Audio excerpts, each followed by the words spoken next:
Casey, just a big exciting weekend for fans of the Mother Road, and I can imagine the economic impact goes well beyond the immediate Springfield area. Well, Sean, hi. It's good to talk to you. Thanks for having me. Yeah, I think a lot of people are like, oh, the Mother Road Festival's cruising in Springfield. Springfield gets the benefit, but that's just, it's so far from the truth. We hear often that people from the north of us, people to the south of us, these people got to bring their cars in, and most of them are making an entire week, if not 4 or 5 days out of it. So as they're traveling in to Springfield, they're stopping in Bloomington. They're stopping in, Elkhart, and then coming from St. Louis, they're stopping at the Arizona and Litchfield. And as Sean, I own a place in Girard, and we do, and we will see people, and I believe we started seeing them tonight, actually, stopping at docks as they're on their way up to the festival. I know you get an interesting mix of people, and some of the folks, you're not from around here, are you? Because they aren't. They're not from the greater 48. They're not from the 50. They're from beyond. A lot of people from around the world take this in. Absolutely. We actually, one of our organizers talked to a gentleman who's coming from, oh my gosh, I want to say obviously somewhere well east of Maine, because I think he's coming in to the East Coast with his car on a boat, and he's driving it all the way to Springfield, Illinois, to be a part of this festival. Well, the neat thing is some car shows have a little extra character. This one certainly does. Downtown Springfield is just a tremendous backdrop for this kind of a park-like setting, and lots of shade, historic buildings, great architecture. There's just kind of a flow to it. Yeah, there really is. The way the entire event is laid out, while it's conducive to people to walk and look at cars and, check out some of the vendors, the way it's laid out, it's really a benefit to the downtown businesses as well. And most of those downtown businesses leverage the fact that the festival's there for the weekend. They may not have their normal clients coming in and out, but when you have 1,200 car owners and thousands and thousands and thousands of spectators, the economic impact to downtown Springfield is unbelievable. And I guess for the region, this is a pretty good warm-up for next year in the big centennial. Yeah, we are doing a lot of planning ahead of the centennial. And what I think you're going to see, you're not going to see one big, gigantic show and that's it, or one big festival. There's 90 communities along Route 66, and if I had to guess, I'd say at least 50%, if not more of them, are going to be holding their own individual car shows, festivals, you name it. In the end of April, Joliet's going to have kind of a kickoff to the centennial. I know in June on 62626, which is June 26, 2026, Carlinville is going to have a huge festival. That's also Carlinville's zip code, which is pretty cool.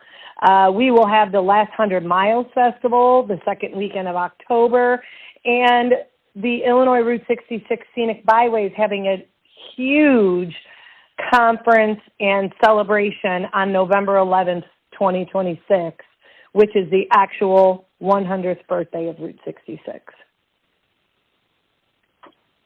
Route 66 of just 5 years ago in this corridor, and I think we can look at the last 100 miles, and you start off with Springfield.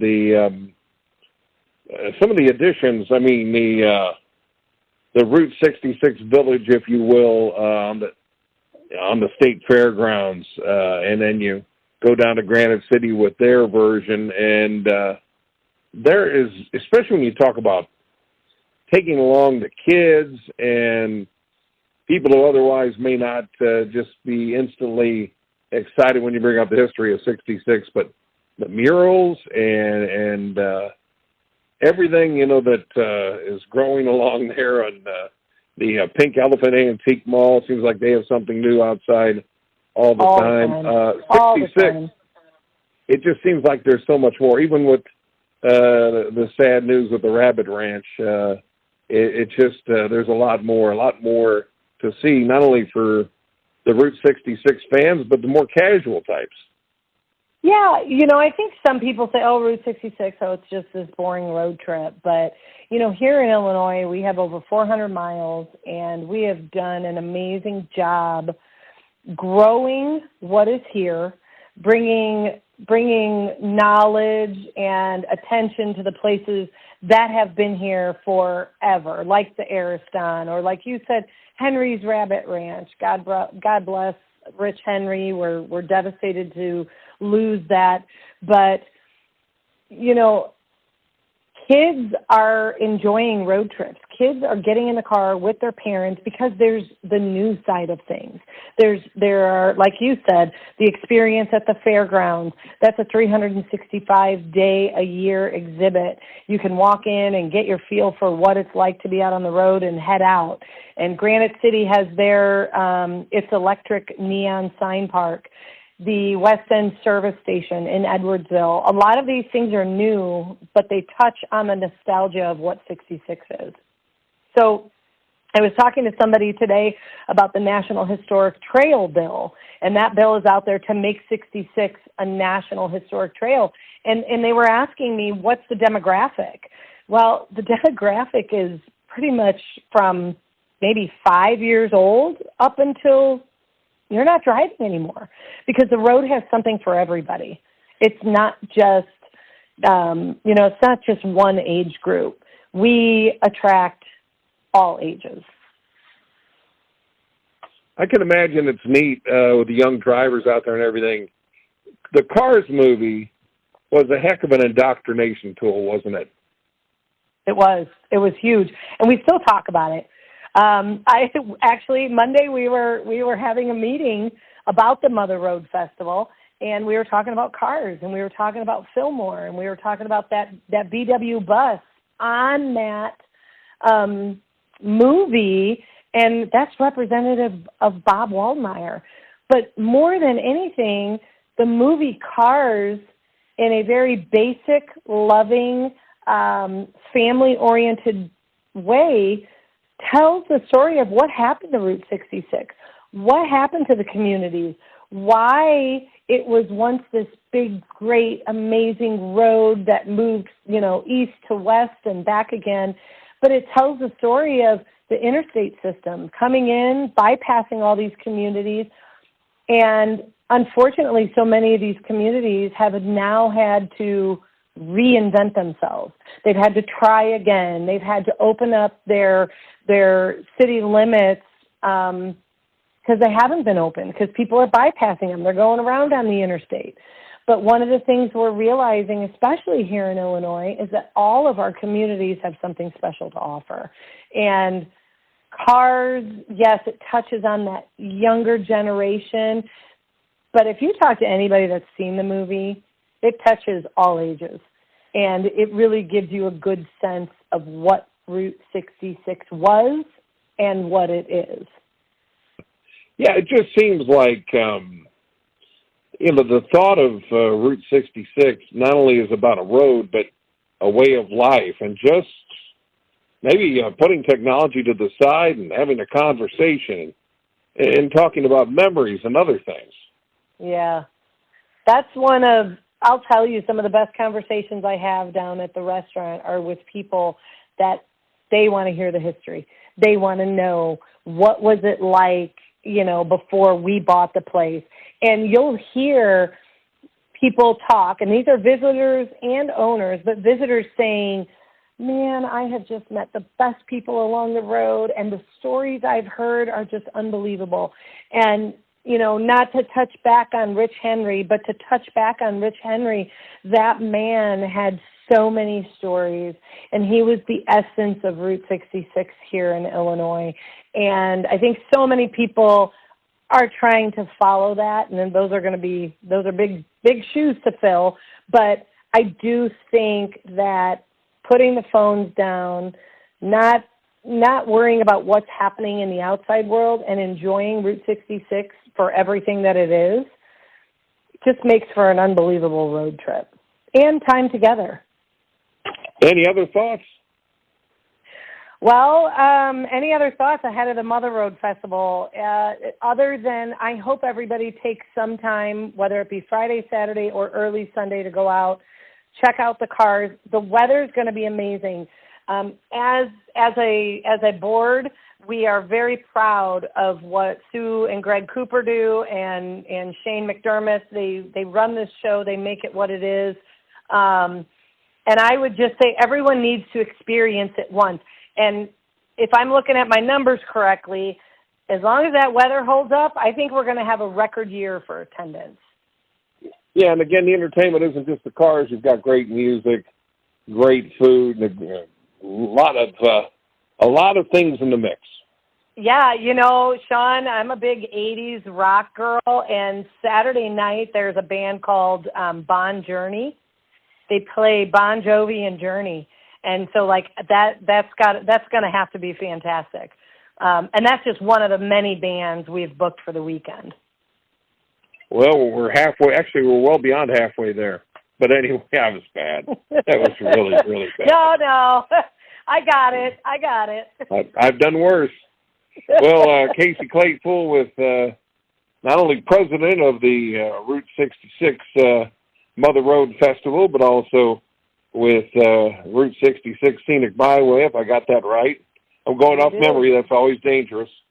Yep. No, you did. You got it right, sir. All right. That's the first time in 15 tries I got something right. I love it. Well, thanks so much. Have a great weekend there in downtown Springfield. We will. Thank you, Sean, for talking to us today. We really appreciate it. Now to keep Shaner under control. No. Oh, well, that's not easy. So just wish us best. He definitely is. I'm telling you, that's a busy guy. He is a busy guy, but man, he's bailed me out. I can't tell you how many times. He's bailed me out when I've driven my cars over curbs and.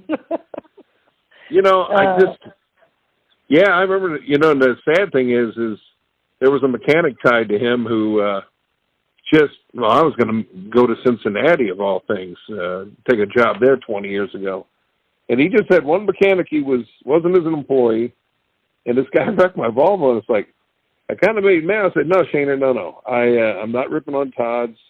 I'm not ripping on you."